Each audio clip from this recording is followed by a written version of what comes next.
We all have a boss. We work in teams, we have processes we have to follow. But did you ever stop and think that this whole system, the idea of management itself, isn't some law of nature? It's not like gravity. Nope. Someone actually had to invent it.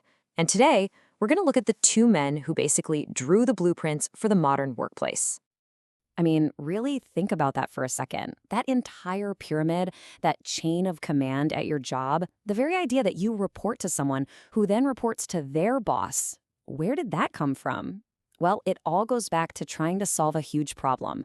How do you get a bunch of people to work together without it all turning into total chaos? All right, so let's meet our first guy, Frederick Winslow Taylor. He's often called the father of scientific management. And you gotta picture the scene. It's the late 1800s, early 1900s, and factories are just a mess. They were chaotic.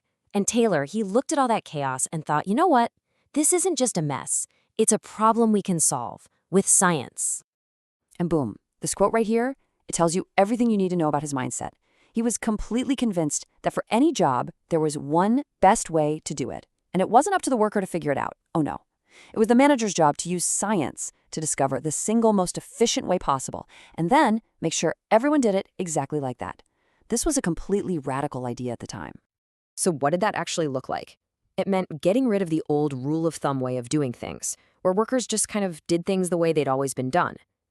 Taylor brought a whole new set of tools to the factory floor: stopwatches, clipboards, and just intense observation. He wanted to analyze every single task like a science experiment. He had this whole methodology, right? He'd start with a method study to find the best overall process. Then a motion study, where he analyzed every single movement a worker made, like how they bent down to pick up a tool to get rid of anything that wasted energy. Then came the time study, using that stopwatch to set a super precise standard for how long the job should take. And he even did a fatigue study, calculating the exact rest breaks workers needed to stay productive all day long. It was intense. And this is where it gets kind of wild. If you actually look at his original writings, you find some really out there ideas. He took specialization to the absolute limit. Forget having one boss. Taylor seriously proposed that every single worker should have 8 different specialist bosses. You'd have a speed boss, a repair boss, an inspector boss, and so on. It was a vision of complete and total control from management. Okay, so while Taylor's down on the factory floor with a stopwatch, obsessing over every little movement, we've got another guy, a French mining engineer named Henry Fayol. And he's looking at the whole thing from like the 30,000-foot view. He wasn't worried about the individual worker. He was trying to design the entire organization itself, the whole machine. For Fayol, his whole philosophy, his grand theory, really came down to one magic number: 14. He came up with what he called the 14 Principles of Management, and he thought of them as a universal rulebook for running any organization, from a tiny shop to an entire country. Now, we're not going to go through all 14, but here are some of the big ones. Division of work. That's just specialization, right? Let people get good at one thing. Unity of command. This is a huge one. It means you should only ever have one direct boss, period. Which, by the way, is the complete opposite of Taylor's crazy 8-boss idea. And then you have stuff like esprit de corps, which is all about building team spirit. So you can see, he's thinking about structure, but also about people. You know that org chart you see at your company, or just the phrase chain of command? Yeah, you're looking at Fayol's scalar chain. It's this incredibly simple but powerful idea that there has to be a clear, unbroken line of authority that runs from the CEO all the way down to the newest intern. This is literally the blueprint for the modern corporate ladder. So you see the difference, right? We've got these two brilliant guys looking at the exact same problem: how to make organizations work, but from completely different altitudes.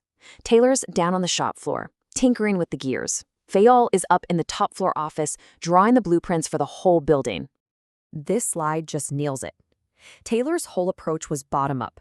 Fix the individual task, make the individual worker perfect, and that efficiency will bubble up and fix the whole company. Fayol? Totally the opposite. His was a top-down approach. You design the perfect structure and principles at the top, and that order will flow down and organize everything else. And you can see how thoughtful Fayol was about this stuff. He made this great distinction between unity of command and unity of direction. Unity of command means one person, one boss. Simple. But unity of direction means one team, one goal, one plan. Think about it like this. The entire marketing department has one director setting the big picture plan. That's unity of direction. But a social media manager within that department still only reports to their direct supervisor for their day-to-day tasks. That's unity of command. It's about having alignment without creating confusion. Okay, so you might be thinking, look, these guys were writing this stuff over 100 years ago. Why should I care? Well, here's why it matters. Whether you realize it or not, you are living and working inside the world that these two men designed. Every single time a company hires a front-end developer instead of just a generic programmer, that's a direct echo of Fail's division of work. This idea that specialization makes us more efficient, it is baked into the DNA of how we think about jobs and careers today. And Taylor? Oh man, his ghost is everywhere. It's in every algorithm that tracks an Amazon warehouse worker's pick rate. It's in every performance metric that measures your productivity. Any company that is obsessed with data and analytics to shave a few seconds off a process, they are living in a world that Taylor built. So, I'll just leave you with this question to chew on. Think about your own job, your own company. Is it a Taylor's world, totally obsessed with metrics, process, and finding that one best way?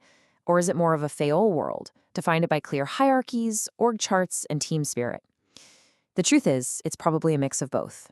And the real question is whether the balance we've inherited from them is still the right one for the way we want to work tomorrow.